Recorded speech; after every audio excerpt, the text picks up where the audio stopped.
Anyone else here? Oh, all right.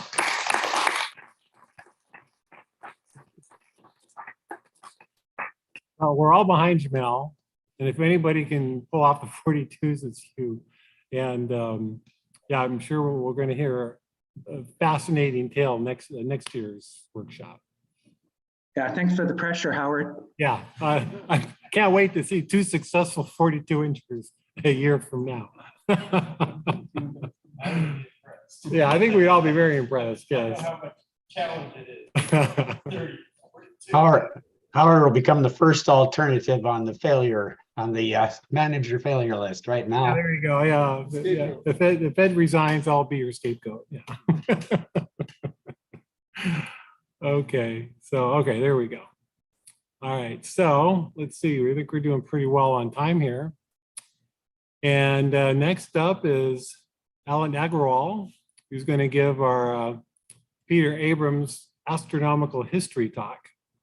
You know, probably most of the people here never met Peter, but he was a member of the Portland Rose City Astronomers for many years. He's into the Antique Telescope Society.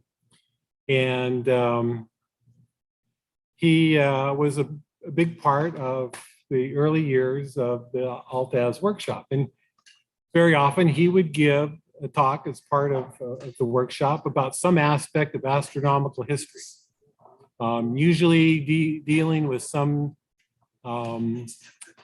antique telescope or technology that dealt with telescopes. And it was always fascinating because it really shone a light of how we've come from where telescopes began hundreds of years ago to where we are today.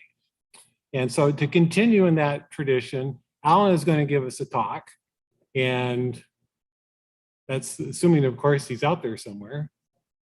Hello, Alan. Oh yeah, I'm here. There you are. Okay, very good. Great. And Howard, well, I just push the, I'm doing this on my iPad here. I push the share content, the green button to get my screen up. Yes, that should do it. Let's see. Howard, go to remote.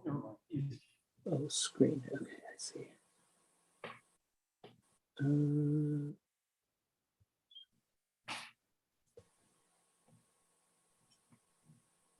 Let's see here.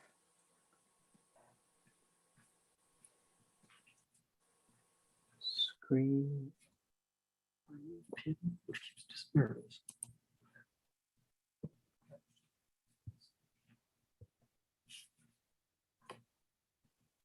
Okay, here we go. Yeah, it's coming up. Okay, great. So let's see here. Says share device on. There we go. Can you see that? Yeah. You see the Yes. Hubble Space Telescope there? Yes, we do. Okay, great. All right. Thank you. So let me just start by thanks, Howard, for inviting me to speak today. And my talk is on the Hubble primary mirror failure. So we're not going back too far in history. So, and I'd like to start actually with a very short personal story. So in the early part of fall of 2011, I read this book, The Perfect Machine, by Ronald Florence, about the building of the 200-inch telescope on Mount Palomar. And before I read the book, I was already very interested in astronomy and large telescopes, but this book kind of opened my mind and got me excited about 3 areas which were new for me: the history of the telescope, the history of astronomy, and glass as an optical material. So fortunately for me, earlier in the year, I had heard that there was a group called the Antique Telescope Society, and I decided that I should attend their annual convention. So at that time, when I finished the book, I looked up their convention, and the convention was just 2 weeks away at the Steward Mirror Lab, and there wasn't enough time for me to get off from work. So I waited patiently until the next year, And then the next year, the ATS, the Antique Telescope Society, announced a trip to northern Germany. And on that trip, we saw a number of truly remarkable telescopes and observatories, including this one, the telescope on your upper left, the Alfred Jentsch telescope, which is a 2-meter Schmidt telescope made by Zeiss. And it's the largest Schmidt telescope in the world. And it was on this trip that I first met Peter, who's standing here on the left among this handsome and accomplished group that were also in attendance at the meeting. And Peter and I became friends. And I particularly remember how enthusiastic and supportive he was when I joined. And I admired Peter greatly for being such an accomplished independent scholar. So it's an honor really for me to give this talk in his memory. So what we're going to do is here's my outline for the talk. And, we can't talk really about the problem without understanding a little bit about the telescope. So we'll start by a discussion of the conception of a large space telescope, some basics about the Hubble Space Telescope. We'll talk about its optics, launch, detection of the problem, and then we'll look at the analysis from 2 points of view. First, kind of from the core, from the optical perspective, and then we'll also look at some of the things that went wrong on the human side. Then we'll talk about the correction with CoStar, and then we'll just say a word about servicing missions in the future. So conception, our story really, well, for our purposes, begins June 25th, 1894 in Hermannstadt, Transylvania, which is now Sibiu, Romania, where a boy named Hermann Oberth is born. And as a boy, he develops scarlet fever, which actually had a relatively high child mortality in the pre-antibiotic area and was a disease which occurred in epidemics and actually even had been pandemic. And for part of his recovery, his parents send him to Italy. And there he reads a book which his mother had given him from, which was by Jules Verne. And she actually got 2 books of Verne's, and one was From the Earth to the Moon. So this is the cover of the book on the left, and the book tells the story of the Baltimore Gun Club and their attempt to build a space gun to shoot a projectile with 3 people in it to the moon. And this story helps ignite a fire in Oberth's mind, and he actually goes on to become one of the founding fathers of rocketry. And in 1923, he writes a book, The Rocket into Planetary Space, in which he talks about the benefits of a telescope in space. And he writes, in ether space, telescopes of any size can be used because the stars do not twinkle. Of benefit also is the black color of the sky. This is the first publication to suggest a telescope in space. But of course, at this time, rocketry is still in its infancy. So a couple decades later, and after World War II, American astrophysicist Lyman Spitzer writes a paper proposing a large telescope in space. The title of the paper is Astronomical Advantages of an Extraterrestrial Observatory. And it discusses the advantages of 5 to 15 meter telescopes in space. And Lyman Spitzer noted it was the German V2 rocket that made it all seem possible. And interestingly, his work initially on this topic was classified.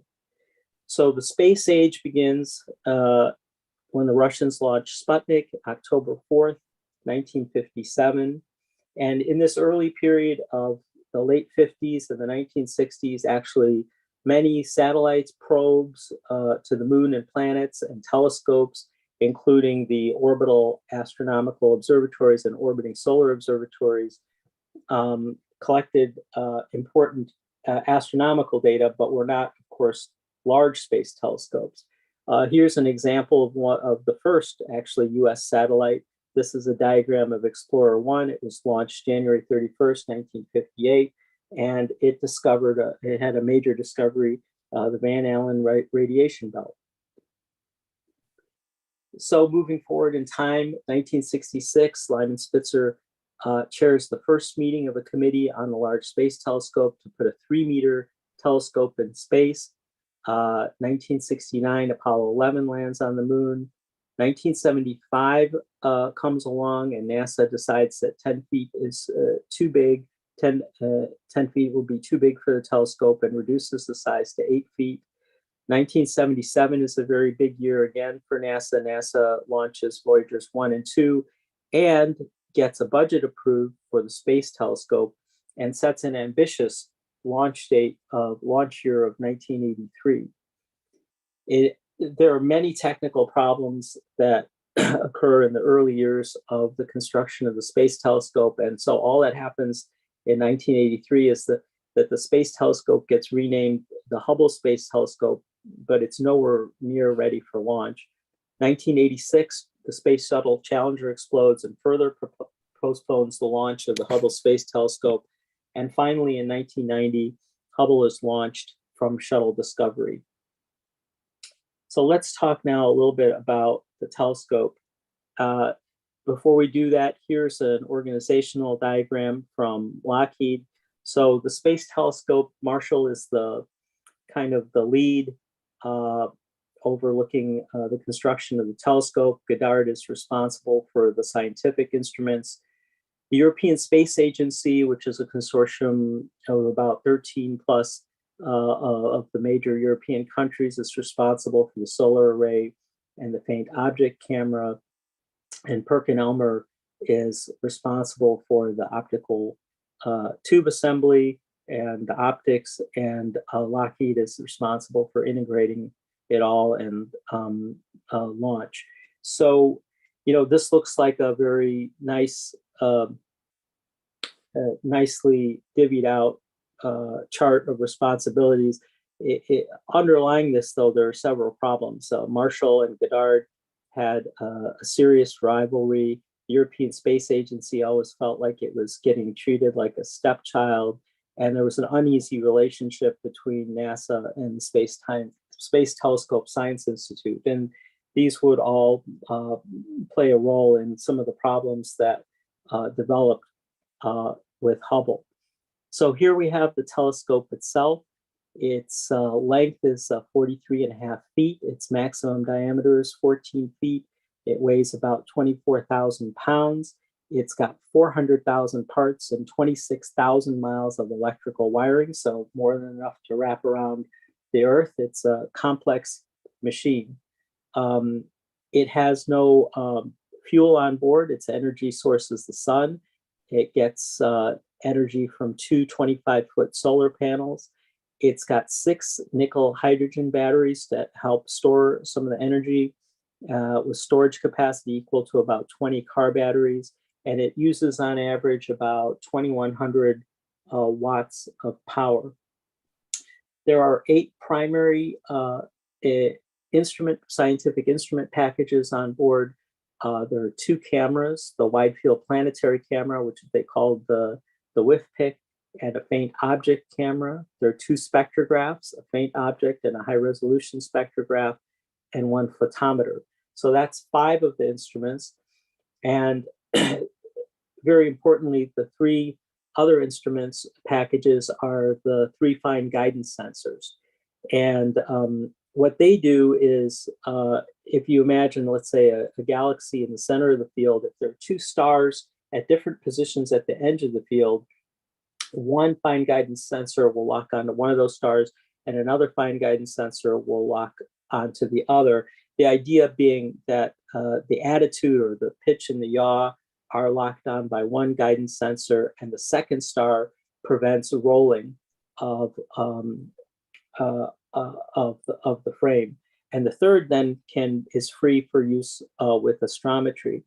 And we mentioned that the Hubble is a complex machine, so it's very interesting. If you might imagine that they had just had a really good imaging system to guide with, but actually what they had was a very sophisticated radial shearing interferometric system with a beam splitter and 2 orthogonally paced Kester prisms. So it's a very elaborate optical setup, but what it allows you to do is, if you want to try to get super ultra high accuracy pointing stability, you would be limited by star diffraction effects, and that would limit your pointing stability to 40 milliarc seconds. So using the interferometry, they were able to get down to an astounding 2 to 5 milliarc second pointing stability. Here's the optical design of the telescope. It's a Ritchie-Chretton.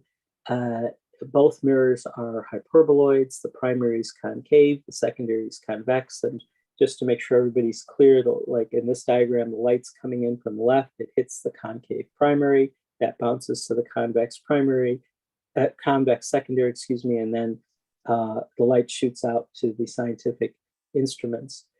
The 2 degrees of freedom you get by the 2 mirror conics that are used allow for good control of spherical aberration and coma. The residual errors are field curvature and a small amount of astigmatism. And these last 2 are corrected with optics that are built into the scientific instruments.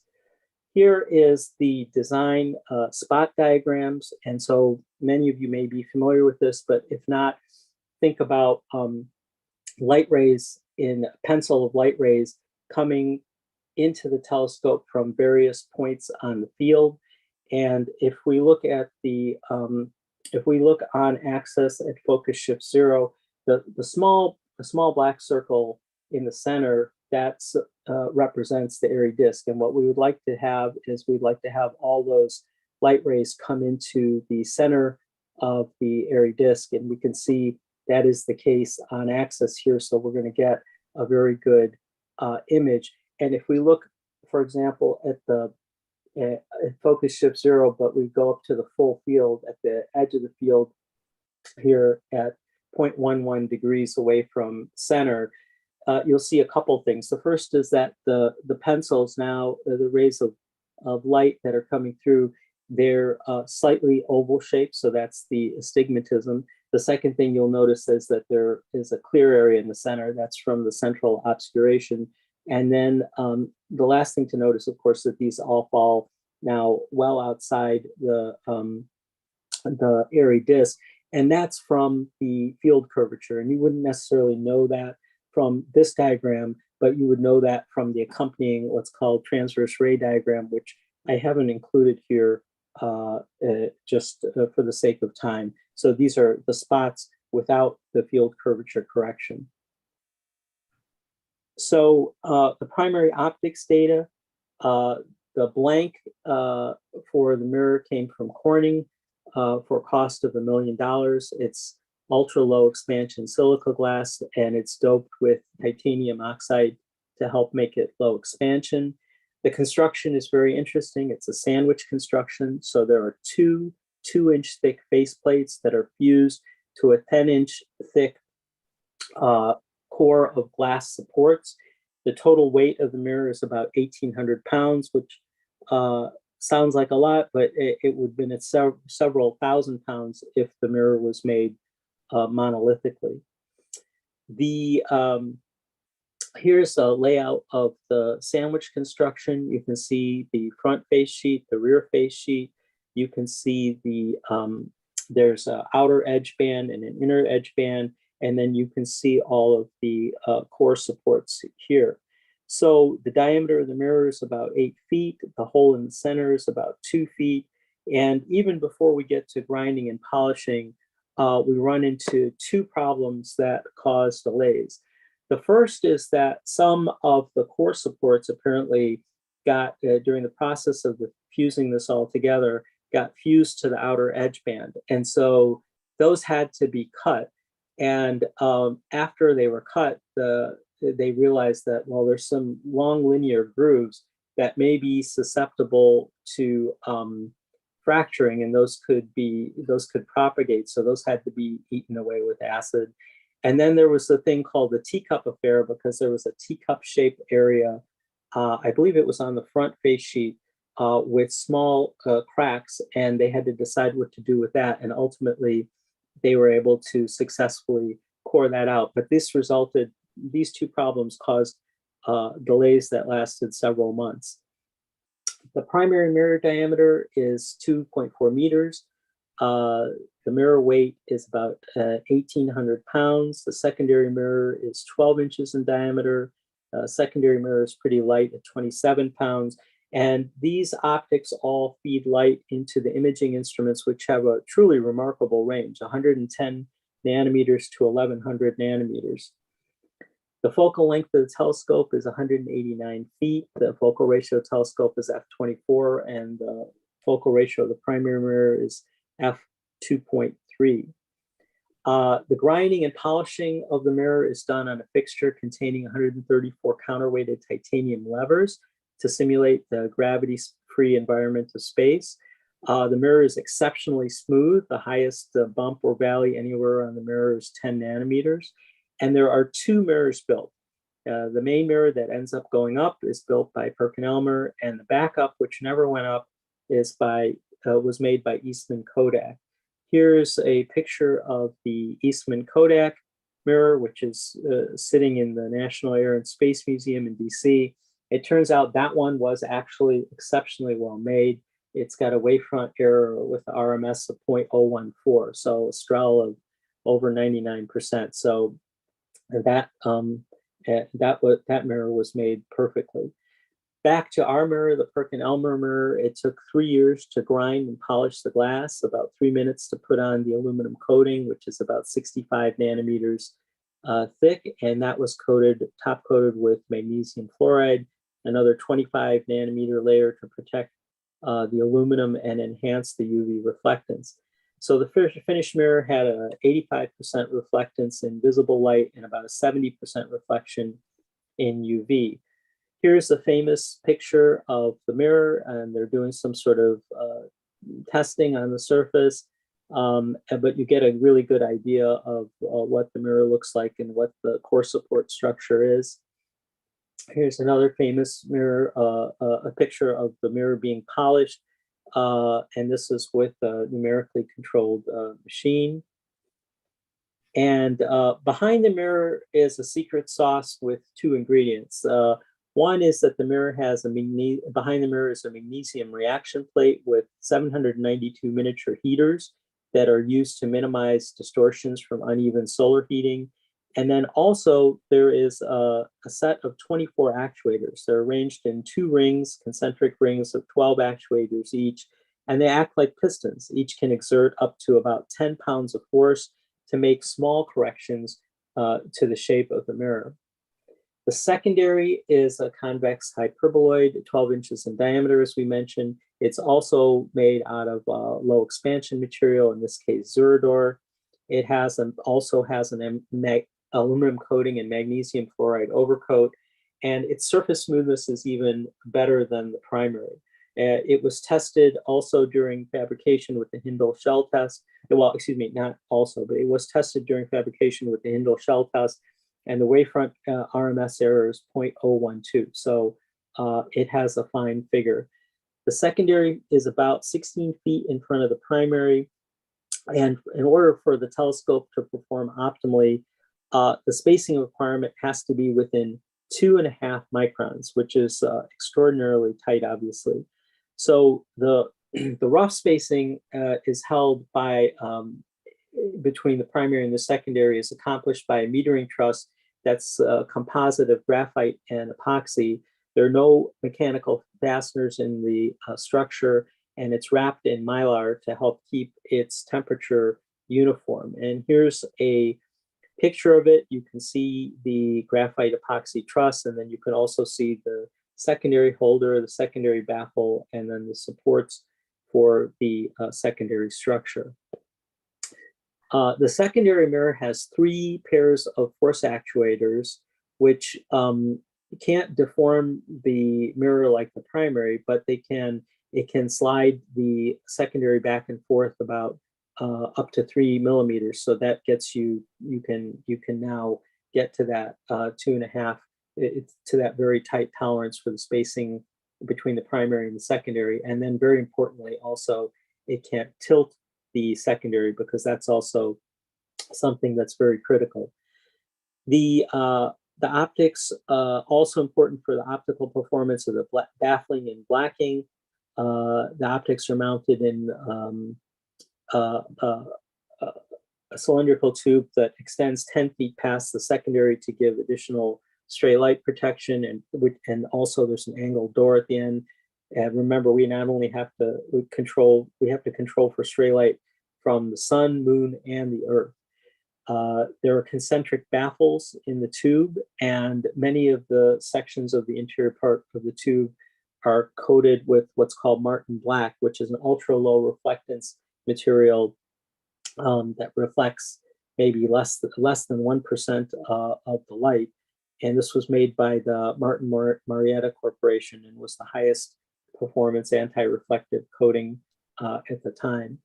Here's a diagram of the telescope, and now you can see not only the secondary structure, but also the central baffle, and then you can see all the concentric baffles that were placed in the tube. And then this cross section shows the extension past the secondary mirror and the door to help prevent stray light.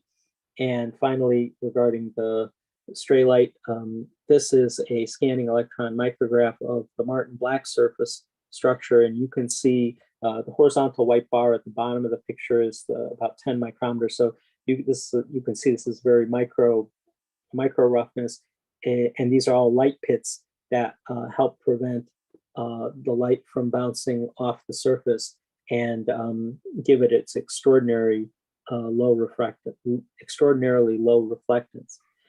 This is an image of the Hubble Space Telescope at Lockheed in Sunnyvale, California, probably about a year or so before launch. At that time, I don't know if it's still the case, that was the world's largest clean room. It was called the Vertical Assembly and Test Room, and the air was filtered and replaced every 90 seconds in that room. So it really was a unique environment. The telescope got launched in April, the telescope got launched April 24th, 1990 on Discovery, and it got deployed the next day. It was in orbit, an average altitude of 307 nautical miles, which is about 353 miles, standard miles above the Earth's surface, inclined 28.5 degrees to the equator. And it took about 97 minutes to do one orbit, traveling at 17,500 miles an hour. So right after it was launched and deployed, we already had a couple of major problems, and I've only listed two of the many problems that occurred, but these were pretty big problems. The guidance system's electronic memory got knocked out for 10 minutes at a time in each 97-minute orbit due to going through the Van Allen belt and its charged particles. And then a separate problem was that the solar arrays shook when they were warmed in the sun, and again when they started cooling when the telescope traveled to a darker place without sunlight. And both of these caused the shaking caused difficulty in locking on to targets for imaging. So finally now we get first light May 20th, 1990, and initially there's a lot of excitement. Yes, the Hubble Space Telescope is working. And there's an image here on the lower left from the Hubble Space Telescope, and approximately the same field from a ground-based image from Las Campanas in Chile is on the upper left. And it was very interesting, actually. You would think that they would take a picture of some really fascinating object, but the scientists actually wanted a bland image for first light so that they couldn't be scooped. They did not want a picture of some unique thing to show up on the front page of the papers, and then some guys sit down with a ruler at breakfast and make a major discovery and scoop all the scientists. So they chose the interior of Open Cluster 3532 in Korea, and you can see it's a truly unremarkable image. It's just a few stars. So, but right off the bat, they realized that there was a problem because they were having difficulty getting sharp focus. And initially, everybody was obviously it's a large group is not going to have homogeneous opinions, but I would say in general, initially they felt like there was a problem with defocus or mirror tilt or spacing error between the primary and the secondary. And when they couldn't resolve it, then confusion started to set in, and then growing concern. And then, especially from leadership, there was a lot of denial that there could be a problem. But after systematically looking at each variable, there was finally the horrible realization that the optics do have a major problem. And then severe depression set in because many of the scientists that had worked on this had spent a good part of their careers doing it, to the point that actually some people in leadership were even worried about suicides. And there was added stress because not only was the telescope not performing well in terms of imaging, about what would be the impact of this failure and the negative effects long-term on NASA and even further out on big science. So ultimately, after recovering from the shock of all this, a group convened and they decided on two things. One, how to plan to use the Hubble Space Telescope as best as possible, given its current state. And they came up, for example, with deconvolution routines and then a plan for repair at the next servicing mission. And initially they really didn't know, was the problem due to an optical design problem? Was there a problem with the primary? Was there a problem with the secondary? Was there a problem that related to the change in shape of the mirror as it was moved from Earth's gravity up into space, an orbital insertion problem? And the analysis will show later clearly that the problem is the figure of the primary mirror. So the problem is when they started looking at it that there is massive on-axis and off-axis spherical aberration. There was no coma, which would really point more to a secondary issue potentially. And the Strel ratio, it's less useful as you get away from a Strel of 1, but it was 0.15, so it's truly terrible. And the estimate was that it was about a half wave RMS wavefront error at 550 nanometers. So how about trying to fix the problem with the actuators that are on the back of the primary mirror? Unfortunately, the actuators could only deform the mirror by about 0.01 microns. So really it was just for fine adjustments. But actually this wasn't such a bad initial thought because actuators have fixed a similar problem. For example, in the next, the new technology telescope, which is a 3.6 meter telescope, AltAz telescope, Richie Creighton in La Silla, Chile. It had a similar problem and they were able to use the actuators. In that case, the actuators were unable to apply enough force to fix the optical figure on the mirror. This is a iconic image that I'm guessing many of you have seen before. On the left is the galactic nucleus of M100 taken by the Widefield planetary camera. And on the right, this is actually not the correction with CoStar, because CoStar, as we'll see in a minute, was used for the other instruments. But when the servicing mission did take place, they replaced the Widefield planetary camera with a new one that had the corrective optics in it. And you can see the dramatic improvement in the resolution. And this is also the whiff pick. And what's interesting is on the left is a ground-based image, and in the middle is the original Widefield planetary camera. And you can see, even with its spherical aberration, how much more it can see. But then, of course, once the corrective optics are placed, you can see on the image on the right how dramatic the improvement is. And then just for completeness, here's a single star image before and after CoStar. And CoStar corrected the spherical aberration for the other three instruments, the two spectrographs and the faint object camera. So, and we'll look at we'll talk about CoStar a little bit more too. So Hubble was a $1.6 billion project. How big of a screw up was this? Well, Roger Angel, who was a very one of the country's most accomplished optical engineers and founded the Steward Mirror Lab, said, quote, "This is the single largest mistake that has ever been made in optics." And that, I think, may be true. So what was decided is that they needed an investigative team to understand what had happened. And so Lou Allen, who was head of JPL, was put as head of the board and head of the team. And we can look now at their analysis, and we'll start with the analysis of the metrology instruments that were used to make Hubble.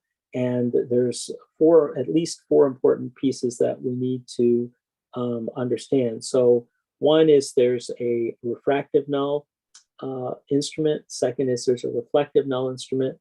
And then there's also an optical device to check the reflective null, which is called the inverse null corrector. And another thing we're going to talk about is the measuring rod, because this plays an important role in the story, and it's made out of Invar. So what is a null test? So roughly for our purposes today, the null test means it's a test designed in such a way that you can introduce optical elements in the light path to show if the mirror under test is made to its desired aspheric shape. And with the additional elements in place, the wavefront should come back through the system as a simple spherical wavefront, meaning that you can get nice, easy to interpret straight lines on your interferogram. So here is the refractive null. So it's made out of two lenses, and there's a light source at the top. It comes through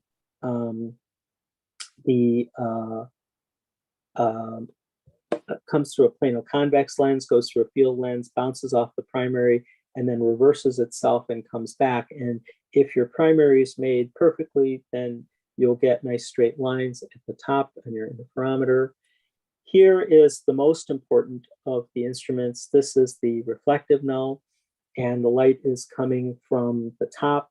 It's going to bounce off the lower mirror, hit the upper mirror, and then go through the field lens, hit the primary below, and then reverse itself and come out the top. And again, if the mirror is made to the desired shape, you'll get straight lines on your interferometer.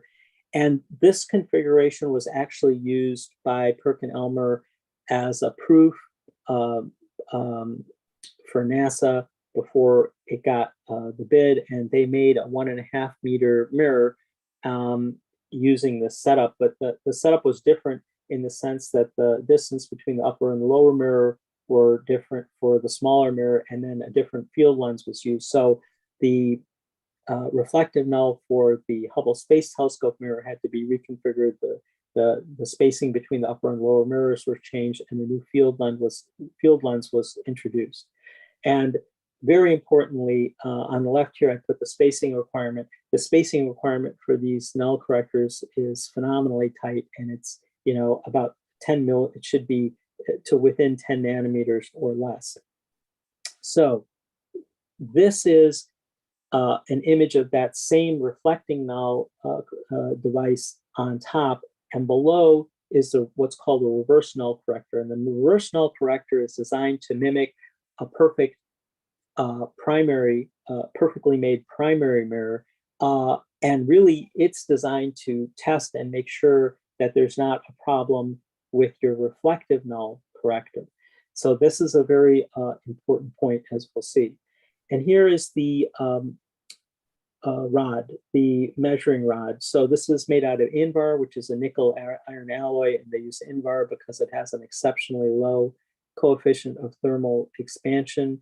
On the left, you can see there's a field cap that's placed over the top of the rod. So the left in this image would be the top when the rod is in a vertical position. And here's how the rod would be used. So this is the position of the meeting rod. So you might have thought when you saw the reflective null, well, this looks like a very complicated setup. But by having two mirrors here, what it does is it gives you two reference points that you can use to space everything. So you get one reference point from the center of curvature of the lower mirror, and you get one reference point from the center of curvature of the upper mirror. And the way the rod was designed is that the idea was that the top of the rod will be placed exactly at the center of curvature of the lower mirror. And then by using the rod as the spacer, you can perfectly position the field lens. So this, I suppose, is kind of the heart of the talk, because this diagram will explain what went wrong. So on the top of the rod and the field cap would be the interferometer, would be an interferometer. And the interferometer is going to shine light down and bounce light off. In the correct setting, is going to bounce light off the top of the polished metering invar rod, and then collect light back, and then determine that it'll be able to determine that distance extremely precisely. So on what you have on the left is what should have happened, and if we got that, then the mirror actually would have been made perfectly. But what we got instead is that the light actually bounced off the edge of the top of the field cap. And the distance between the top of the field cap and the top of the rod is 1.3 millimeters. And that made all the difference, because now with the setup we have on the right, which is what actually happened, the interferometer is telling us that the rod is 1.3 millimeters too high. And before we place the field lens, we need to move the rod down 1.3 millimeters. Well, someone went and got 3 washers, just regular hardware store washers, flattened them, and put them on the 3 bolts that support the lower field lens, so that they could move that lower field lens down 1.3 millimeters. And here, I suppose, is the smoking gun. So you can see the top of the field cap, and you can see the aperture in the center is where the interferometer light should have gone down and bounced off the top of the polished end of the invar rod. But instead, it bounced off this area at the top of the cap where the anti-reflective coating was broken away. And it's very interesting. You might wonder, well, why did it break away in this location? And it turns out that what they did is they painted the anti-reflective coating over the top of the field cap before they before they drilled the hole through the top of the field cap. So they introduced stress there, which either at the time that they made the hole or shortly thereafter must have weakened that layer of paint, and so it chipped off. So this is a reminder again then of the setup. And so the rod would now be pushed down 1.3 millimeters, and the field lens then is pushed down 1.3 millimeters. And you remember our spacing requirement is 10 nanometers. So what was the impact of doing that is that it basically, too much glass was removed from the mirror, and the mirror was basically made perfectly wrong. On the diagram here on the left, if you can imagine the edge of the mirror, if we start with a perfect sphere, you'll have to flatten that curve so that by the time the curve reaches the edge of the mirror, you're down about 194 microns to get to a paraboloid, just a tiny bit more, half a micron to get to the correct hyperboloid, and then down another, what ended up happening is they went past that, down another 2 microns and flattened it out too much. And this is the actual hyperboloid that we got, which caused the massive figure error. And what was the final impact then on the image? Well, you can use straw ratio, of course. It gives you an idea of the loss of energy from the airy disk, but for Hubble, the target spec was defined by something called encircled energy, where you define a circle of a given size and how much energy of the light should be within it. And for the spec for Hubble was 70% of the energy should fall into a radius of 0.1 arcsecond. And we can see from the graph here, what we actually got was not on this theoretical dark black line, but we got this dotted line here. And what we got was about 10 to 15% of the light energy fell into a 0.1 arc second radius. Let's look at the timeline of when everything occurred here. So December of 1978 is when rough grinding begins. May of 1980 is when those three 1.3 millimeter thick washers were introduced to lower the field lens. And then later that month, the refractive null did show the aberration. In August, the inverse null shows the aberration, and that's when polishing begins. In April of the next year, we're at the end of polishing, and the refractive null shows the aberration. But the reflective null, which they were relying on, primarily showed that the mirror actually even exceeded spec.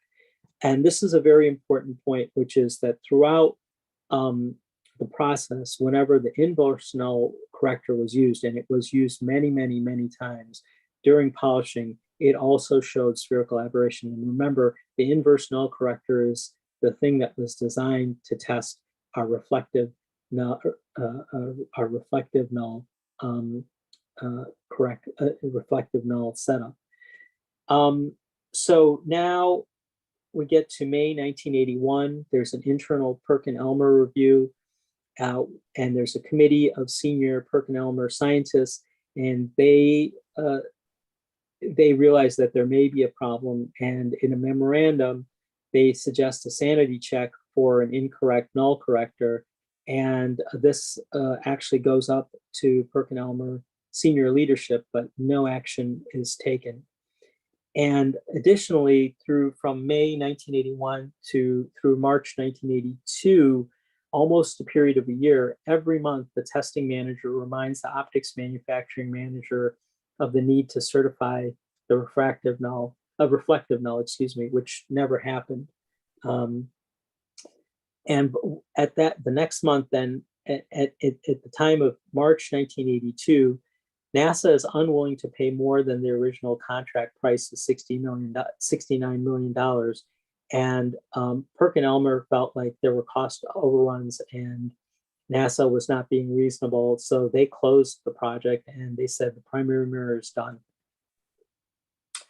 And this is just a diagram of how, it certainly would have taken some time, but it really would not have been difficult to certify the null. You can do the procedure easily by sending light from an interferometer through the field lens to a small flat mirror and getting the exact focal point of the field lens, and that gives you the distance. You can get then with a vertex plug the distance to the vertex of the lower mirror, and then you can actually accurately measure the distance to the field lens and see if they match what's in your ray tracing program. So it really wouldn't have been that difficult, and this procedure actually was done by the investigative board, and they found that at one point they found that the setup fortunately had not been changed since Hubble had been launched, and so they found that actually the field lens was 1.3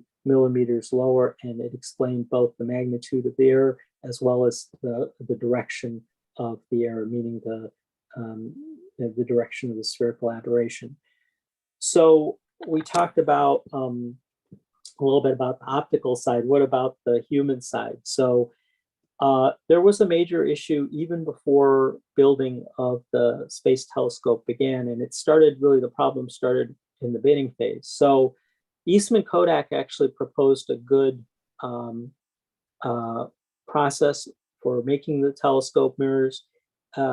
It proposed making 2 main mirrors using different equipment, then testing each mirror with the other mirror's equipment and choosing the better of the 2 mirrors. And additionally, Kodak would do a test, an end-to-end test of the complete OTA with the primary and secondary in it.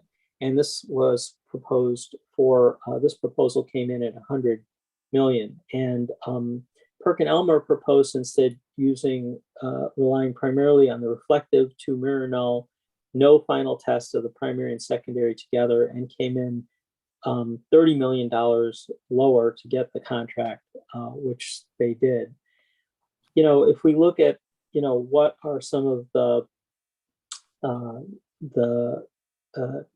people-related problems, I mean, one of the big ones is ongoing cost pressure. There is ongoing time pressure, which apparently is a major problem, which is found repeatedly in the making of large optics and complex optics. There are managers who just don't understand the complexities of making these optics and keep cracking the whip and say, no, we need to move forward when the problems haven't been properly addressed.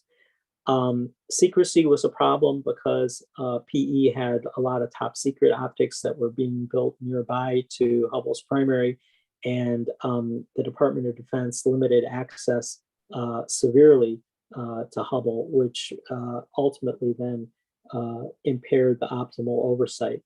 There was a lot of poor communication. There was just failure to widely discuss why the washers were inserted and whether that was appropriate. There's failure to further discuss discrepancies between the null tests.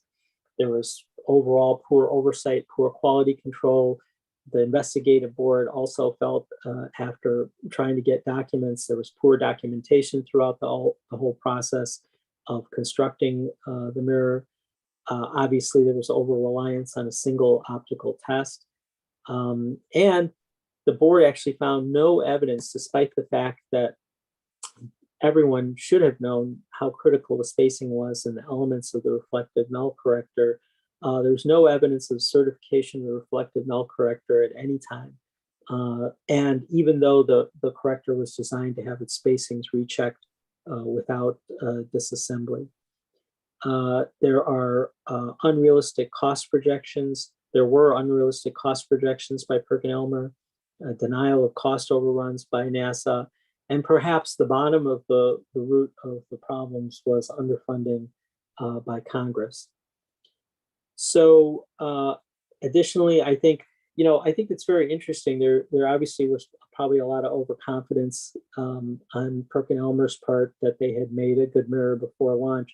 And that probably resulted from the fact that they had made several large mirrors for the military. And I don't know how widely this is known, but they made at least a dozen 5 to 8 meter mirrors for spy satellites that looked down on Earth. And these were all launched well before Hubble. And if you're interested in reading more about that, you can look up Project Keyhole. And this sounds way out there, but there was actually speculation that some in the military did not want Hubble to succeed. And I had talked to somebody who was a very senior and accomplished optical engineer who actually worked on Hubble and designed its baffles. And he told me this speculation actually is not as far out as it sounds. And he wouldn't tell me anymore, but that's what I did hear from him directly. The bottom line was that there was an abundance of poor decision-making, multiple points of failure over multiple points in time at all levels and in both the technical and management domains. Incidentally, I'll mention that NASA ended up suing Perkin-Elmer for damages and won $25 million in an out-of-court settlement. So what about correction? Now, how do we fix this instrument? So the correction, as you all know, is called COSTAR, and it replaced one instrument, the photometer, which apparently they couldn't use very well with all of the shaking problems from the solar panels. So they took that out and they installed COSTAR, and the project was given to Ball Aerospace, and the optics were made by Tinsley. And separately, as we mentioned, the Widefield planetary camera, the new Widefield planetary camera with corrective optics was designed and built. The idea for COSTAR, it's kind of very interesting, the origins. They came apparently from an engineer named Jim Crocker. And the story is that he was at a hotel or motel and in the shower, and he was looking at this European style shower head which slid up and down on a vertical bar and had a pivot arm, and you could also tilt it left and right, and so it could be pointed in any direction. So that gave him the inspiration for the basic structure of the of CoStar, which is a set of corrective mirrors on arms on a bar that could be moved into the correct positions to intercept the light for each of the instruments. And so the correction is done by two mirrors in this diagram labeled M1 and M2. M1 is just a spherical mirror which intercepts the light and sends it to M2, and M2 does the correction basically by adding spherical aberration in the opposite sign to what the Hubble had, and then sends it onto the scientific instruments. So there was a crew of about 7 astronauts on a space shuttle Endeavour who went up to put CoStar in and replace the WIFPIC. And it was quite a bit of work. They had 5 day-long spacewalks worth of work. Here's the lead astronaut, Story Musgrave, and he led the 1993 Hubble repair mission. And I had a chance to meet him. I'm sure all of us have had a chance to meet remarkable people, either famous or not, but he's certainly one of, maybe after, in my life, meeting Edward O. Wilson, he's probably the most impressive person I've ever met. Briefly, he gave us an incredible talk, and he's just accomplished so much. He's been aboard all 5 space shuttles. He's got umpteen hours of flying time, 6 space flights, a huge number of hours in space, and 27 hours EVA. He's got multiple degrees, including an MD. He just seems to have lived multiple lives at once and done everything he does with grace and excellence. So he was a fine choice to repair Hubble and be the lead for the repair. And here is CoStar. You see in this large rectangular metal box. This is an image from shortly before installation, and that's astronaut Catherine Thornton, and her feet are anchored, and she's holding CoStar, and it looks like a lot of careful planning and work must have been done to execute this correctly. There's one more image from the Hubble repair in '93. And how did we do with the Strel after the repair? Well, actually quite well. So the Strel now is about 0.9 at 500 nanometers. But this is not an optical freebie because we get some light loss from now absorption of the light by the 2 corrective mirrors. And so now this image shows the dates of the years of the servicing missions.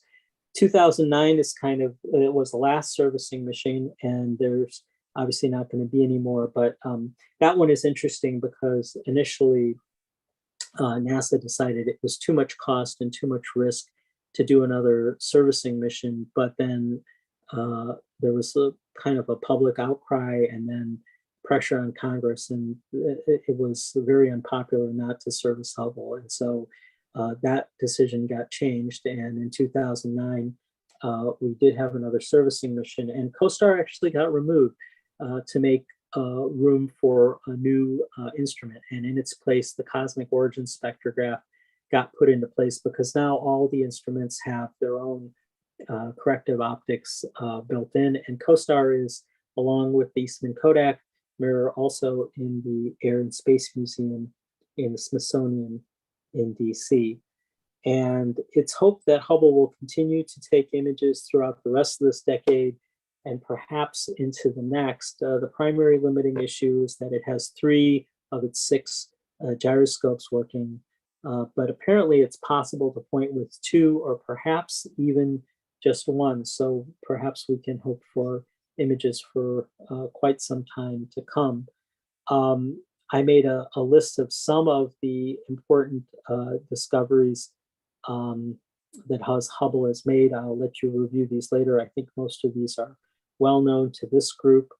And here is my last slide. So we heard a little bit about how an error was introduced into Hubble's mirror, and then how Hubble was transformed from a techno-turkey into the perfect machine. And this is an image of Hubble, Edwin Hubble, inside the 200-inch, which was the perfect machine of its day.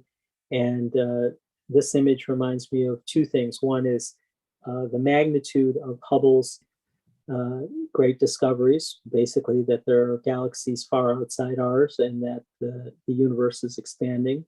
And the second is, boy, I sure would like to have a telescope big enough that I could stand inside the secondary holder. And so with that, I will finish and I will go back to Howard and see if there's time for questions. Yes, so Dan has a question. Yes. Speak up. Well, I was just watching some news about SpaceX, and there's talk about SpaceX and NASA not actually planning the mission, but they're talking about planning a mission to raise the orbit of the Hubble. Have you heard that? Oh, well, that's great, Dan, because you've scooped me, because I saw an article recently, even just a few weeks ago, and it did not mention that. So thank you for mentioning that. Do you know any other details? No, but if you Google SpaceX and Hubble, you'll find a lot of stuff. Yeah, I read the same thing. Oh, that would be fantastic. That would. So They didn't say anything about replacing gyros or anything like that. It was just raising the orbit. yeah. Yeah, I think with each servicing mission, I'm going to guess on all of them they raise the orbit, yes, so that there's not so much drag. Mhm. So I have a question for you, Alan. Earlier today, we heard from Russ, and he mentioned that the spare primary mirror for Hubble is in a telescope in Magdalena Ridge, New Mexico. And you showed us a picture of that. No, it's actually in the Smithsonian. So are there two spare mirrors, or what do you know about that? Yeah, that I would say almost certainly, if it's a spare mirror, it must be a smaller mirror. I don't think that Eastman Kodak mirror has left the Smithsonian. And I in my reading, I did not come across anything about it. You said it's at Magdalena? Magdalena Ridge. Yeah, that mirror, Alan, is from the Stratoscope missions, the one that John has. No, Magdalena Ridge, not. Oh, Magdalena Ridge. Oh, not Magdalena, New Mexico. Oh, never mind. Okay. Yeah, I'm sorry, I can't comment further on that mirror, Howard, but I would really doubt that that's the other, it's a 2.4 meter mirror. Mark, do you have some knowledge about this? It's a 2.1 mirror, 2.1 meter mirror. Ah, okay. So it's not even the same size. So, yeah, okay. All right. So we have information here that it's not even the same size as the mirror in the Hubble. So Russ just got his wires crossed somehow. So I'll razz him about that next time I talk to him. Very good. Let me see. I'm sorry. I'm trying to come on video here, and I got so many icons. I can't even find my Zoom icon here. Hold on. Oh, here it is. Great. Sorry, I did not mean to not be on video for the question and answer. Can you guys see me now? Yeah, I can see you. Okay, great.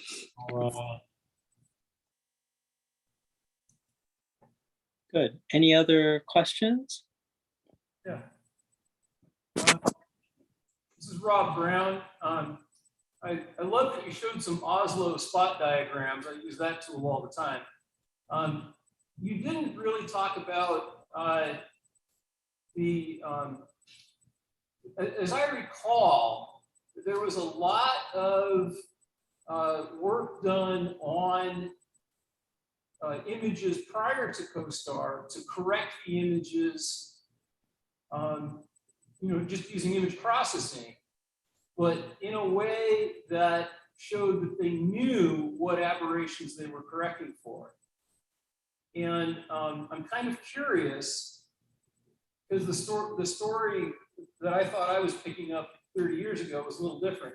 Did they know the aberrations from images that they got before they knew the aberrations from the test equipment, or was it really the test equipment first?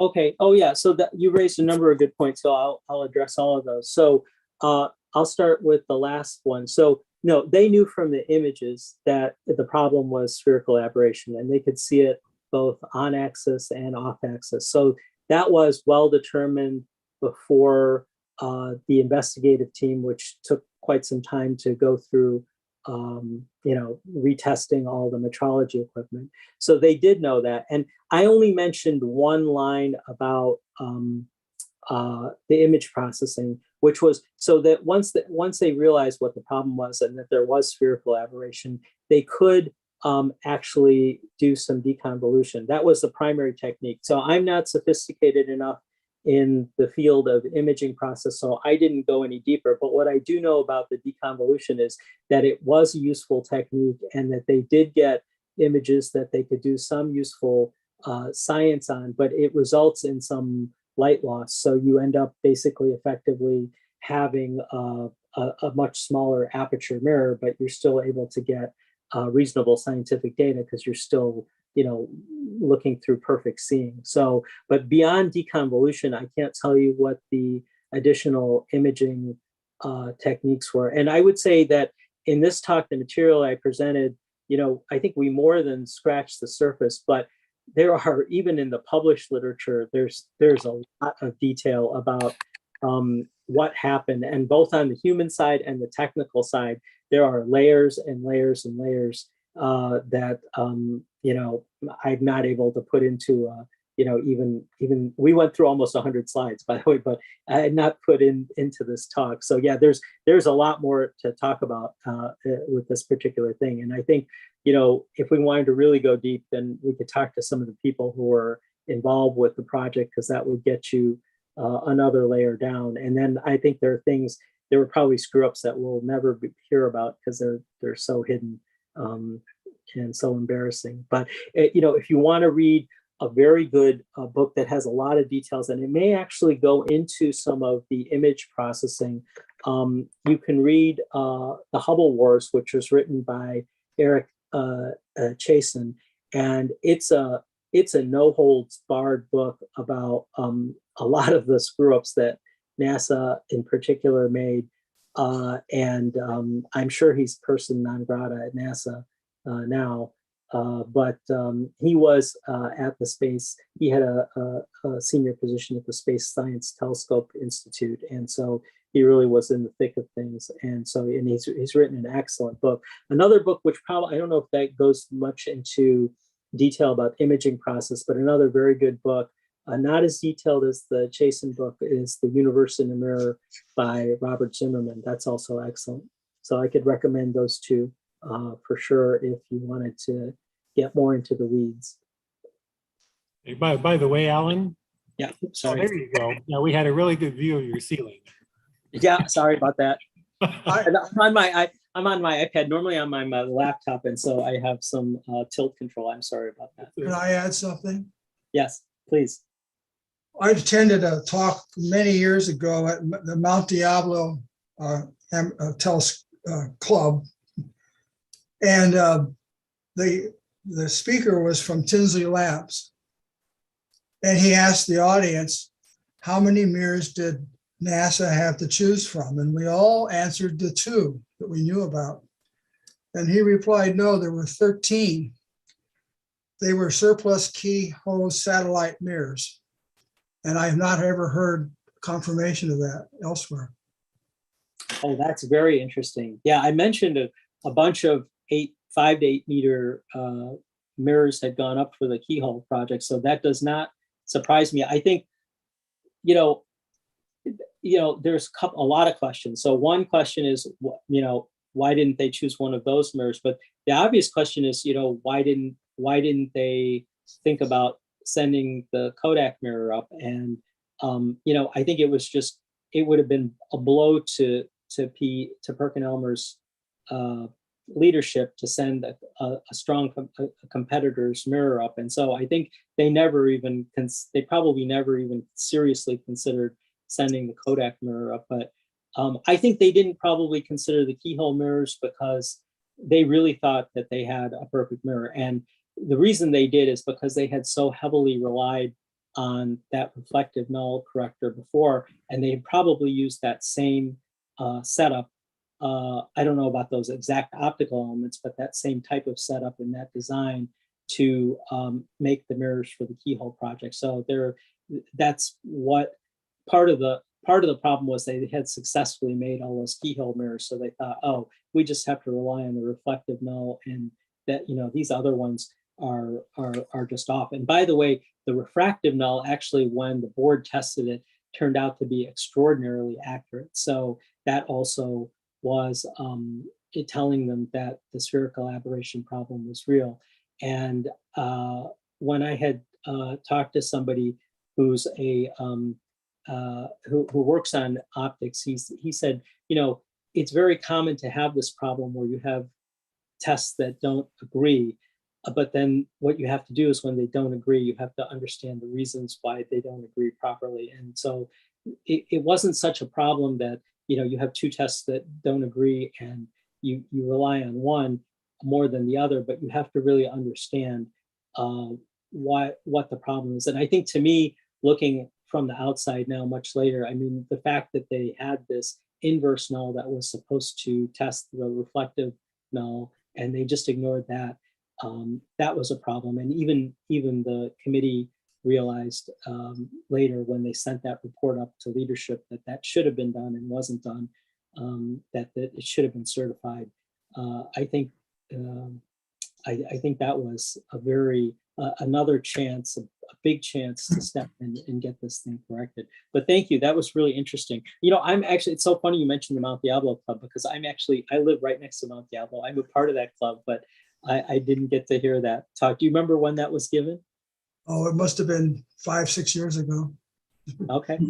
The other thing I want to mention is that from two individuals that worked at Lockheed, they told me the story that Lockheed offered to test the Hubble mirror that was going to fly with a secret setup. And it would cost NASA $75,000, and they'd have to have a secret clearance. And NASA turned them down. Yeah, that's part of the cost pressure story being, I think, the root of the problem. That's very sad to hear, because that, in the big picture, obviously, that's not that's a drop in the bucket. Yeah, I think when there was a when the investigative team came in, I mean, it's interesting. At the end, they didn't put the finger of blame on the cost, but I think if it wasn't for the cost pressure and also the time pressure, because when Perkin-Elmer started making this mirror, they were told they had to be done in 3 years, and that's what they did. But if it wasn't for those two pressures, if they had a little bit more time, I think they would have, and a little bit more money, they would have certified the reflective null, and that would have brought the problem out clearly. Also, that secret facility that Lockheed has was also, sometime before all of that, the mirror lab in Arizona produced a special mirror for Lockheed, which is public knowledge. And so you can kind of conclude that it was a parabola, and you put a light source at the focus and you generate parallel light. Could I make some comments? Oh, hey, Roger. I was hoping you would. Hi, Ellen. Yeah. So what Bill is referring to was called the Lotus Project. It wasn't secret. And the Lotus telescope, which was a collimator, I participated in the building of that in a minor way. And it was sent to Lockheed, but that was long after Hubble. and they claimed never to have used it, and then they essentially sent it back to the Mirror Lab. We don't know whether they really did use it or not, for what purpose, but it was a collimator. It was a telescope in reverse, and that's all public knowledge and true. And there was 100% cost overrun in building that. The University of Arizona had to foot the bill because it was a fixed price contract for $20 million, I believe. And so we have that. We have the mirror. We have the I think the whole telescope, some in storage somewhere. And I've talked about using it for other purposes, but they never have so far. But excellent talk, Alan. Thank you very much. I mean, I really learned a lot, and was very impressed by the depth and quality of your research. It was wonderful. And just one last comment: all the pressure, since I do work at the Mirror Lab now, and I'm in charge of diamond generating the last 5 large 8.4 and 6.5 meter mirrors. And all the pressure and all that, I've seen it all, and it's very ugly. And I mean, I haven't seen it at the highest levels, but it's all there. And lastly, at the Mirror Lab now, partly because of Hubble, all the most important optical tests on all the large mirrors have to be redundant tests, because the Giant Magellan Telescope, nobody's willing to have another Hubble mistake and have these huge mirrors shipped to Chile and find out that they don't work. And so all the principal tests have to have, there has to be something redundant. There has to be a redundant test, and all the tests have to match, as well as they possibly can. And you have to explain if there are discrepancies, and we're going through one right now, and they've just discovered what the source of the discrepancy was, and they have to convince the GMT people that they know what the discrepancy is from, and that it's not going to affect the quality of the third Giant Magellan Telescope mirror. So anyway, that's enough for me talking. But great presentation, thank you. Oh, thanks, Roger, for your comments. I agree, Alan. I have a question though. It's been sticking in my head since you first mentioned it. Since you mentioned the Keyhole Project, they've been sending 5 to 8 meter mirrors into space for years. Why haven't we been able to send an 8 meter mirror into space as an astronomical telescope? That seems crazy that we can do it for a spy satellite, but we haven't done it for a telescope. Oh, so 5 to 8 foot meters for the keyhole. 5 to 8 feet is what hopefully is what I said, correct? Oh, well, I read meters on your slide. Oh, well, I need to change that. I meant 5 to 8 feet, because the Hubble is 8 feet. So yes. Okay. My bad. I thank you for catching that. Yes.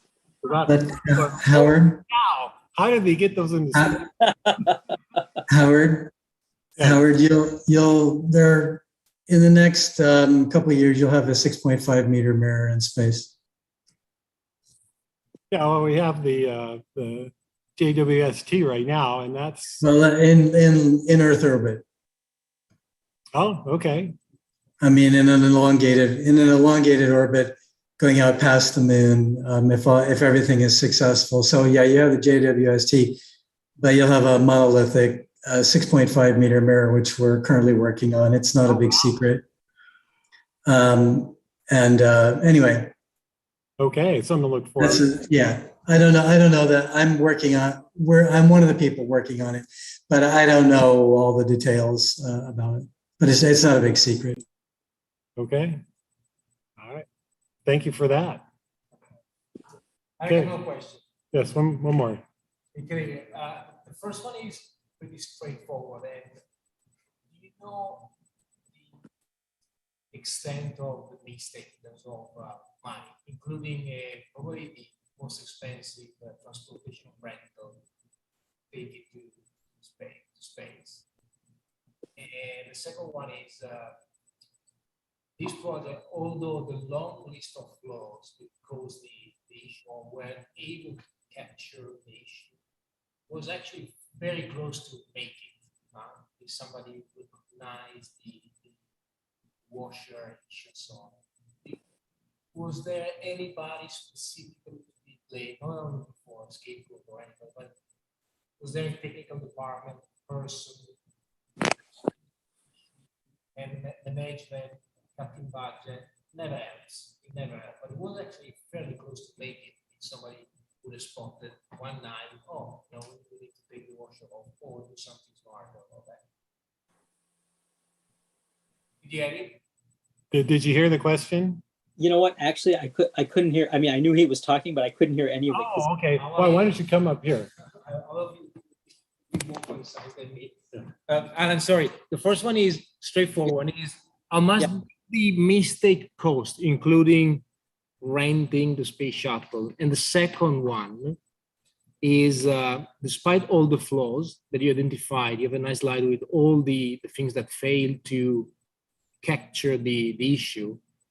Is there any specific department, area, person, technician that was to blame, that didn't recognize, damn it, the washer is 1.3 millimeter off, I need to take it away, or do something so that the equipment is, the testing equipment is actually working according to what it's supposed to do? So let me take the second question first. So is the second question, is there one event or one person that we could kind of focus in as the heart of the issue? Is that what was that the question? Yeah.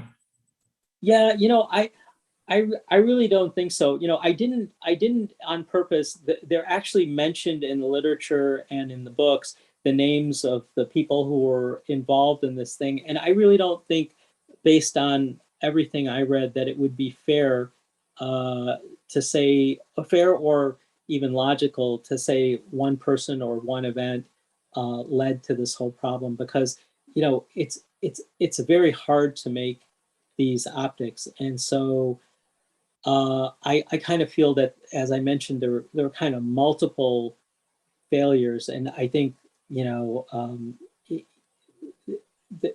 there are a lot of people who are, I think, legitimately who played a hand in causing the problem. And so I don't think we could say one person or one event, even though the placing of the washers, well, the placing of the washers was there because, you know, one thing leads to another. Well, the paint cracked off, and then, you know, the interferometer wasn't placed correctly on the field rod. And so there are multiple missteps that led to this problem. I mean, it's kind of like the perfect hidden storm, but I think there were too many people involved to say that there was one central issue or problem. And I'm sorry, I still didn't hear the first question correctly. How much did it cost, the old mistake, including the space shuttle?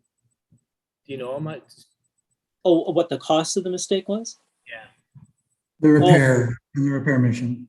Oh, the repair mission. Oh, I'm sorry. No, I don't know what the cost was. Everything included, we don't know. I mean, what I'm saying is that, and this could be a lesson learned for any kind of business that try to save 25 millions out of 100. That could be any scale down, scaled up. And the cost of the mistake was probably maybe not, well, it's similar magnitude of the overall bidding, isn't it? Yeah, I think it's interesting. I mean, I think there's even now there's a lot that we can learn from this whole story. And as Roger mentioned, I think a lot of people have really studied this problem very closely, and they're committed to not having a large optic fail as spectacularly as the Hubble did initially. So I think most organizations have learned a lot from this, and you know, hopefully are willing to spend the extra money and time to do things correctly. And you know, and the James Webb, I think, is a perfect example. I mean, that really is quite a spectacular success. Anyway, it's nice that NASA turned it around, and we've been enjoying wonderful images, and it's done a lot of science. So we're all happy about that. indeed. If it didn't happen on Hubble, it would have happened on the web. Yeah. Yeah, that's at some point, yeah. And that would have been unrepairable. Oh, gosh, yeah. But one final comment, I'm sorry, since you're talking about huge optics, and that's what the field I work in. I agree with you, Alan. There's not one person. It's very likely there's a whole chain of. It's the management culture, as other people have talked about, and it comes down from the top. It's pressure, cost pressure, and just it's a lot of people who are just. Very A-type personalities who are, and there's competition, and these things can get very, very, very ugly. So I can easily believe that it wasn't one person doing one thing. It was a whole culture and a whole